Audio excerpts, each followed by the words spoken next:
probate's just the court process after you pass away. So what we do is come in and make sure that all the steps are followed. And that starts with getting you appointed with the court. A lot of people don't realize that can take weeks to sometimes months, especially if you don't do it right and you have to send paperwork back and forth. And speaking of time limits, probate in Colorado has to be open for 6 months, which is why it's so good to have a plan that avoids probate. You save a lot of time and money. But we work with you to get you appointed as quickly as possible, transfer any assets that may be in the decedent's estate, so houses, land, minerals, bank accounts, retirement accounts, all that kind of stuff. And then most importantly, we help you with creditors.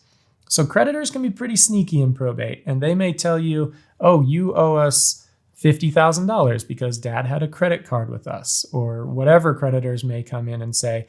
And legally, you're not obligated to pay creditors' bills or debts or anything like that, unless you're a joint owner or something else is specifically tying you to that credit card or whatever the debt is. And sometimes they'll lie to you and say you owe that.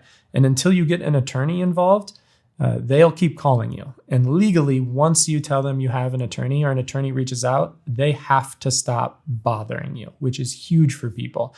One number we just found out in research we just did is that we saved our clients over $1 million in the past 2 years alone just on stopping creditor claims. So creditors have 4 months to make claims. We get you through that 4-month period. We negotiate with the creditors for you. And a lot of times we're able to get those creditor claims completely dismissed because a lot of times the estate's responsible for them, not the people. That's the biggest help for an attorney. But then obviously getting distribution checks out to the beneficiaries, making sure the money goes to the right spot. The IRS is taken care of. No one ever wants to deal with them.